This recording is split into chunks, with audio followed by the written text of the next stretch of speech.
You were born, and therefore you were sentenced, not by crime, but by the simple fact of consciousness. The moment awareness flickered within the animal, paradise vanished. To see is to suffer, for the eye reveals the futility of all things, and the heart cannot unsee what it knows. Pain is not the exception to life, it is its foundation. Every pulse, every breath, every heartbeat testifies to a hunger that never ends. To exist is to want, and to want is to ache. Thus, even before you take your first step, you are already bound to the wheel of becoming, turning endlessly in pursuit of that which cannot be kept. We call it hope. We call it purpose. We call it love, ambition, meaning.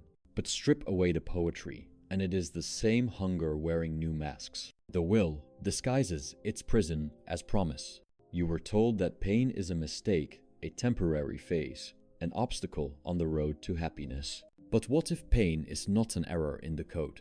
What if it is the code? What if suffering is not life gone wrong, but life itself, revealing what it truly is, an endless striving toward nothing that satisfies? Every religion, every culture, every teacher of comfort has whispered the same lie. This suffering will pass. You will be rewarded. It will all make sense. But nothing ever does. The world continues, indifferent, repetitive, circular. Desire blooms, dies, blooms again, a wheel without purpose, turning in the void. And man, the poor creature of intellect, can do nothing but watch. We are animals who know we are trapped. That is the curse of awareness. The beast suffers, but does not reflect. Man suffers and asks, why? And in that question lies the deeper wound, the wound of knowing there is no answer. Every joy you've ever known was merely a pause in the agony, a brief silence between two screams. And yet, you call it happiness. You build monuments to it. You chase it as though the chase itself were not the very thing devouring you. This is the paradox of existence. We are condemned to desire that which can never be fulfilled, and cursed to find emptiness even in our fulfillment. The moment you grasp what you wanted, it withers in your hand. The music fades. The lover turns. The goal becomes routine, and the will whispers again. Thus, the universe feeds upon itself, each life devouring another, each dream consuming its host, and the human being, proud and intelligent, becomes merely a more articulate form of hunger. You ask, then what is the point? There is none. But there is something more terrifying and more beautiful than the point: the truth. For truth, once faced without anesthesia, becomes a strange kind of freedom. You cannot heal what you refuse to see. You cannot awaken while drunk on illusions. And so the first step toward power, true power, is not victory, but vision. To look directly into the abyss and not look away. That is the first alchemy, to endure the sight of life as it is. If you wish to understand your pain, do not study psychology, study metaphysics. Pain is not personal, it is cosmic. It belongs not to you, but to the will that blind, eternal force which uses you as its instrument. You think you act, you think you choose, you think you love, but behind every thought and impulse, it is the same will commanding: continue, strive, desire, repeat. Look at nature, red in tooth and claw, each creature born to devour or be devoured. The flower blooms not for beauty, but for reproduction. The predator hunts not for cruelty, but for compulsion. Even the stars burn themselves into death to maintain the illusion of order. This is the world's hidden rhythm: endless expenditure, endless renewal, endless waste. And man, foolish man, thought himself the exception. He built temples and systems, money and morality, and called it progress. But beneath the surface, the same primal engine roars: the will to live. It creates only to destroy. It destroys only to create again. There is no final satisfaction. There is only motion, motion toward nothingness. You suffer because the will lives through you. Every desire you have is its voice speaking. When you crave pleasure, power, love, recognition, it is not you who want these things. It is the will demanding to persist. It cares not for your peace, only for your continuation. You are its tool, a puppet mistaking the string for freedom. And yet, how beautiful the illusion is. For a moment, you believe you are the author of your life. You believe your love is sacred, your work meaningful, your dreams noble. And so, even the happiest moments decay beneath the weight of their own meaninglessness. The man who climbs the mountain of desire finds no heaven, only another mountain. And when he can climb no more, he looks down and sees the bones of those who climbed before him. Every generation repeating the same ascent, convinced theirs will reach the summit. But there is no summit. There is only the climb. That is the essence of the will, infinite desire in a finite body. And the result is inevitable: suffering. The child suffers by wanting toys. The youth suffers by wanting love. The adult suffers by wanting success. And the old suffer by wanting youth again. The circle closes, and the tragedy repeats. Every age, every culture, every soul bound by the same invisible hand. Do not misunderstand. This is not pessimism, it is honesty. To see life clearly is not despair. It is the beginning of wisdom. For once you know what enslaves you, you can no longer serve it blindly. When you observe your desires without attachment, you begin to see the machinery of suffering unfold the gears of longing, grinding themselves into dust. And in that seeing, something miraculous occurs. Distance. You are still within the wheel, but not of it. You become the witness, the quiet eye behind the storm. Suffering, when seen without resistance, transforms into knowledge. Pain becomes insight. Loss becomes detachment. Even death becomes merely a returning not tragedy, but release. The one who understands this no longer curses pain. He studies it. He sits with it. He listens. And slowly, pain begins to reveal its secret. It was never here to destroy you. It was here to wake you. Pain is the mirror in which you see your real self. Not the self you show to the world. Not the self you dream to be, but the self that trembles beneath all masks. When the world takes everything from you, reputation, love, comfort, illusion, what remains? You, bare, without reason, without excuse, without escape. It is here, in this nakedness, that the philosopher is born. Not in libraries, not in lectures, but in agony. For wisdom does not grow in comfort, it germinates in ruin. Every truth worth knowing was carved into flesh. Every insight worth keeping was bought with loss. Do not envy those who live easily. They are still asleep in the dream of pleasure. The awakened carry their scars like lanterns, not as trophies, but as proof they have seen the dark and survived it. The world calls it tragedy. I call it initiation. The world does not want truth. It wants anesthesia. It wants lights, movement, distraction, anything but silence. For silence is the sound of existence revealing itself, and man cannot bear to hear it. We have built an empire upon this fear. We call it modernity. Its temples glow with screens. Its hymns are advertisements. Its priests are influencers. And its promise is the same one whispered since the beginning of civilization. You will not suffer if you obey. Obey consumption. Obey stimulation. Obey the lie that more will save you. But no one is saved. We have traded gods for gadgets, and yet the emptiness remains. The more we acquire, the more the void expands. We feed the hunger, and the hunger multiplies. We have mistaken movement for meaning, noise for life, and attention for love. The modern man lives not to be, but to appear. He curates himself like an exhibition of simulated joy. His smile is performance, his sadness, forbidden. He shares his life to prove he exists, for he no longer feels it. Everything must be witnessed, or it is deemed unreal. Even solitude has become something to post about. He scrolls through endless lives that are not his own, each one a mirror of what he is supposed to want. The algorithm studies his pain and sells it back to him in prettier packaging. He becomes both product and consumer, a slave who pays for his own chains. Do you see it? How despair has evolved into spectacle. How loneliness has become entertainment. How meaning itself has become marketable. Even suffering must now trend to be believed. The cry for help must be hashtagged. We no longer live, we broadcast. And in the glare of our own performance, we forget what it means to feel without an audience. We have become shadows of ourselves illuminated by artificial light, yet starved of warmth. Modernity's greatest invention is not technology, but denial. The religion of the age is optimism blind, cheerful, tyrannical optimism. Its gospel is productivity. Its salvation, success. Its hell, failure or worse, stillness. Keep smiling. Good vibes only. Quote, "Everything happens for a reason. These are not truths, they are tranquilizers. They exist to silence the screaming beneath civilization's polite laughter. They teach you to decorate your cage, not escape it. The motivational preacher, the corporate leader, the influencer of happiness all serve the same God, the will. They tell you that suffering is a step toward triumph. They tell you that pain means progress. But they dare not tell you the deeper truth that pain has no purpose beyond itself. That the will does not care if you win or lose, only that you continue to strive. Your victory, your joy, your manifested dream, all are temporary performances in a theater built by the will for its own amusement. And yet you applaud. You clap for your own delusion. You chant affirmations into the void. You repeat the slogans like holy mantras. I am enough. I am powerful. I am limitless. Good. But beneath every affirmation is the same tremor. I am afraid.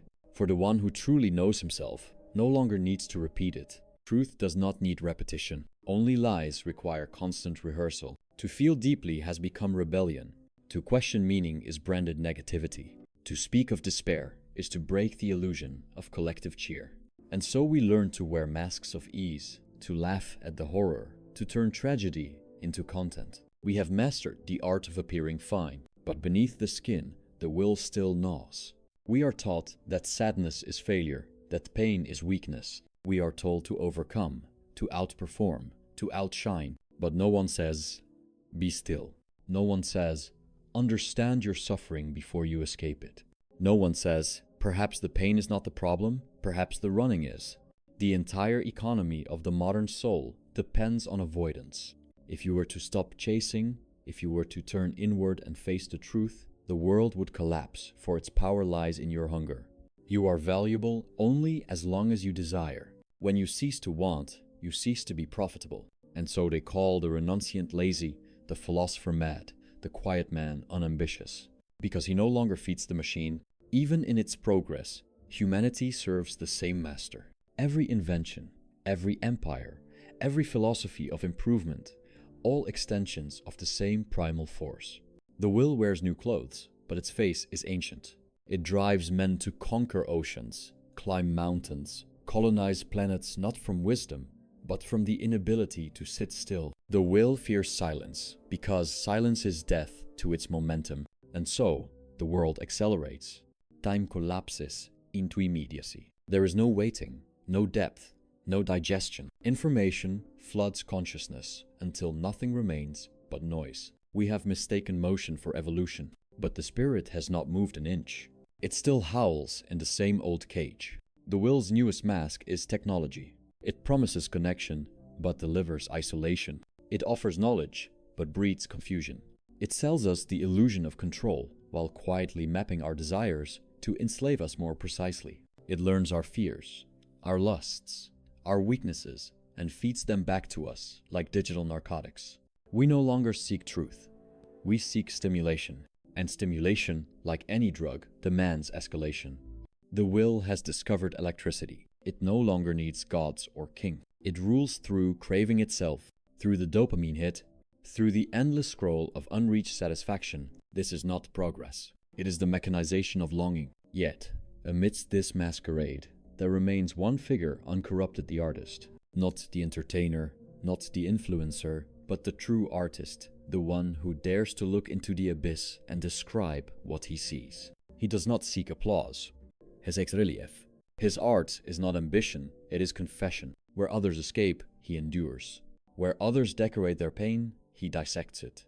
Through him, the world remembers its own depth. Every tragic painting, every sorrowful symphony, every poem written in solitude all whisper the same secret. You are not alone in your suffering. Art does not save you from pain, it dignifies it. It transforms agony into architecture, despair into melody, chaos into form. It is not escape, it is transformation. For a moment, through beauty, pain becomes intelligible. We glimpse the divine, not as comfort, but as comprehension, the strange mercy of seeing our misery reflected, made luminous. Thus, the artist is both doctor and patient, healer and wound. He bleeds, so the world may remember what it means to feel. And still, even art cannot rescue us entirely. It only reminds us that the human soul still beats beneath the machinery. It grants us the courage to endure another day, to look without closing our eyes. But when the music fades, when the curtain falls, when the screen goes dark, the silence returns.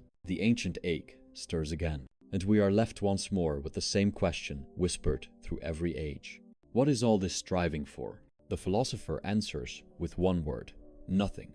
And in that nothingness, there lies a strange peace, a liberation that no optimism can offer. For once you cease to run, the will loses its grip. Once you see through the world's performance, the theater burns away.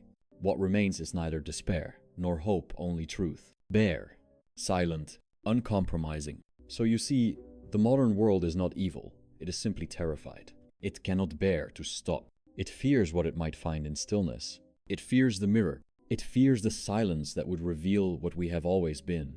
A brief flare of consciousness in an infinite night. And yet, in that night, something stirs, something beyond ambition, beyond noise, beyond the will. A serenity born not of ignorance, but of understanding.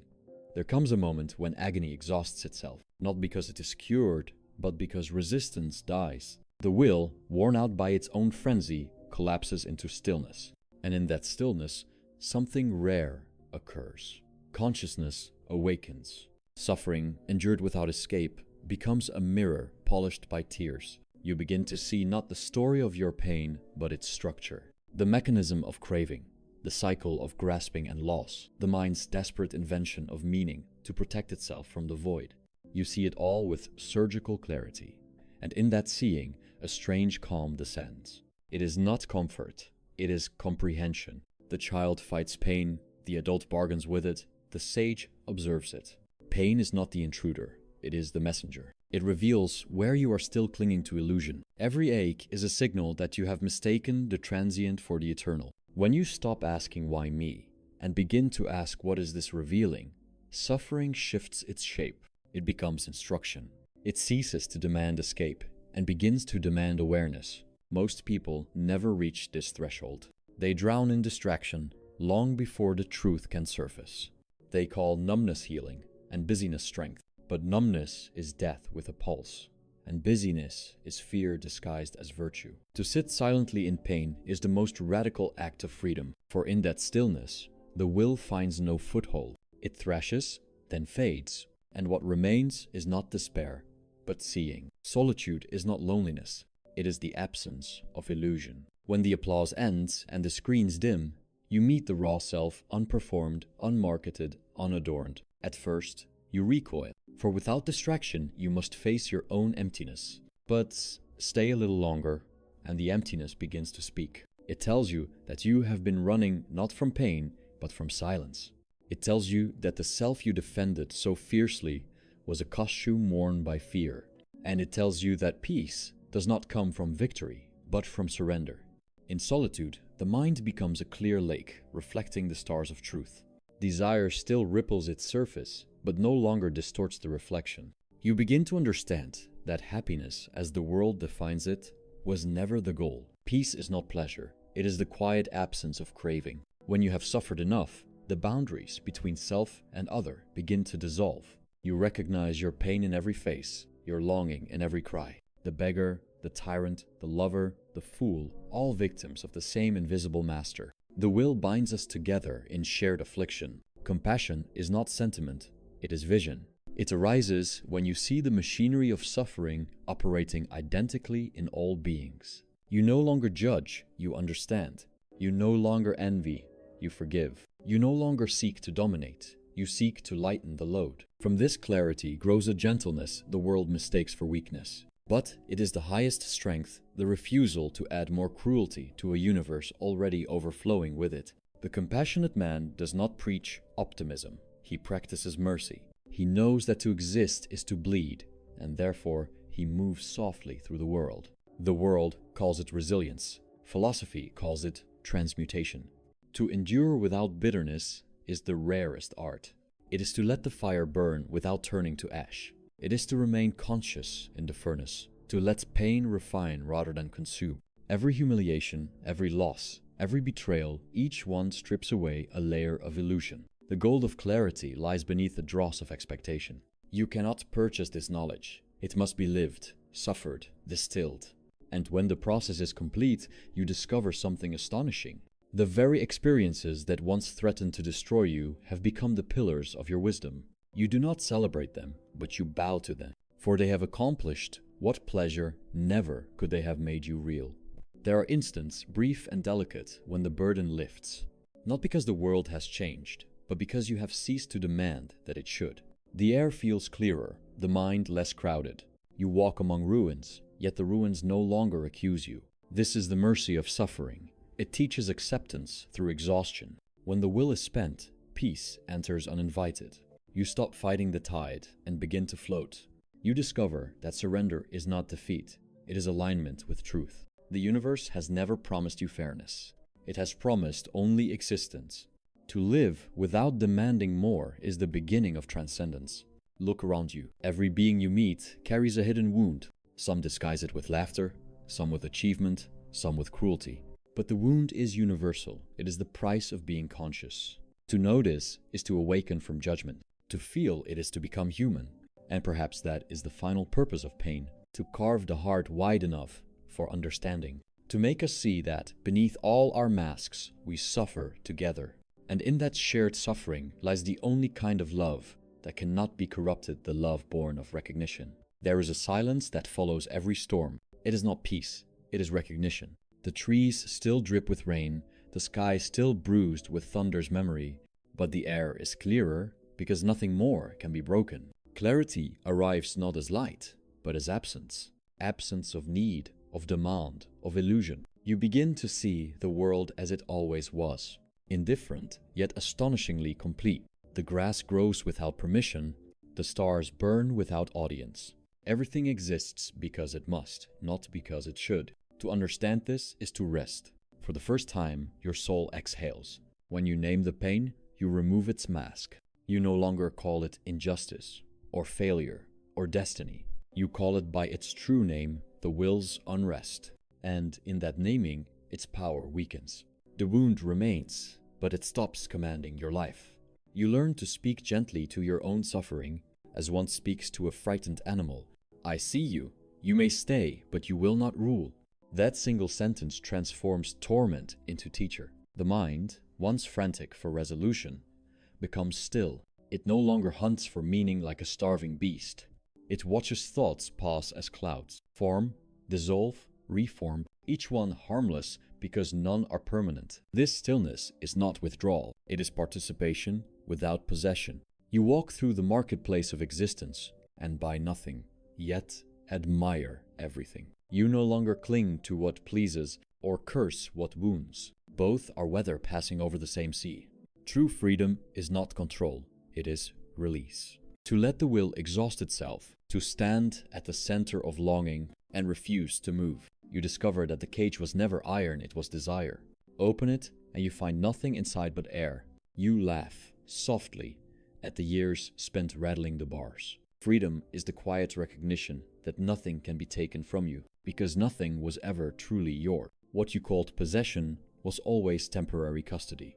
What you called loss was merely return. In a world intoxicated by motion, stillness becomes defiance. You stop competing with shadows. You stop running toward mirages. You let the world rush past in its fever, and you remain anchored, lucid, unhurried. People will call it apathy. Let them. They cannot tell the difference between numbness and serenity. They have not yet learned that calmness is the highest form of courage. When craving loosens its grip, even the smallest things regain their radiance. A beam of dust in afternoon light, the sound of a kettle beginning to boil, a stray dog sleeping in the sunday. You realize these were always miracles, but you were too busy wanting to notice. This is not joy as the world defines it. It is awareness without appetite. It is the soul tasting existence directly, without the seasoning of expectation. One day, you find yourself smiling, not because life has improved, but because you no longer require it to. You watch people chase the same illusions you once served, and instead of bitterness, you feel tenderness. The tragedy of the world becomes strangely comedic, like actors forgetting their lines in an endless play. You applaud them anyway, for you know that you too once believed the script was real. Exhale. You have reached the place where suffering ends, not because it vanished, but because it lost its meaning. The will still stirs, but you are no longer its servant. You are the witness of its rise and fall, like the tide, eternal and indifferent. This is not transcendence, it is equilibrium. To stand in the storm and feel no demand to flee, that is mastery. To love the world not for what it gives, but simply because it exists. That is grace. Stay here a moment longer. Do nothing. Seek nothing. Let the truth breathe through you. There is nowhere to go. There is only this, the strange mercy of being. There comes a moment when the mind stops asking questions, not because it has found the answers, but because it has learned that there are none. The storm of thought falls silent, and in its wake remains a still awareness, vast, empty, unafraid. You realize that life was never a riddle to be solved. It was a fire to be witnessed. The suffering, the longing, the relentless striving, they were not mistakes. They were the dance of the will itself. And now that you see the dance clearly, you no longer need to move with it. This is not enlightenment, it is sobriety. A clear seeing stripped of hope and despair alike.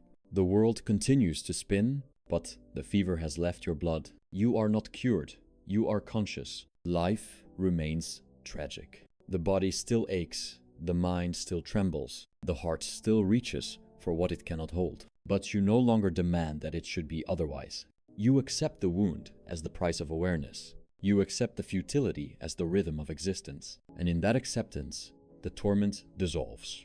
He who no longer hopes, no longer fears. He who no longer seeks, no longer suffers. He stands quietly amid the ruins of desire, seeing beauty in the symmetry of its decay. The world has not changed, only the gaze that beholds it. The noise of ambition fades, and in the distance, you hear a softer melody, the music of acceptance. It has no climax, no conclusion. It simply flows, like water over stone, patient, éternel, unconcerned. You begin to move through life, as a shadow moves through light. Unattached, unharmed, unnoticed.